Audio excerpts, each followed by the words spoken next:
साम्राज्य सामान्यांचा असामान्य आवाज। मंगळवेढा पंढरपूर पालखी मार्गावर एसटी बस आणि पिकअप जीप यांच्यात झालेल्या धडकेत जीप चालकाचा जागीच मृत्यू झाला। एसटीतील 6 शाळकरी विद्यार्थ्यांसह बस चालक जखमी झाले। हा अपघात बुधवारी सकाळी 7च्या सुमारास मंगळवेढा पंढरपूर रोडवर झाला। अविनाश पुजारी वय 24 राहणार लोणीकंद तालुका हवेली जिल्हा पुणे असे मृत झालेल्या जीप चालकाचे नाव आहे।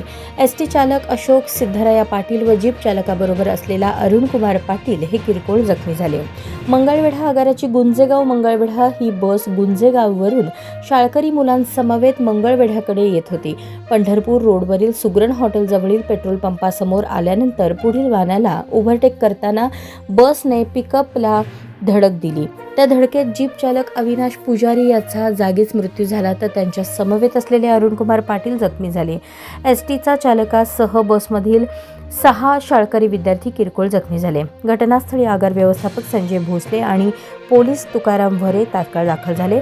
जखमींना मंगळवेढा येथील ग्रामीण रुग्णालयात दाखल करण्यात आले आहे।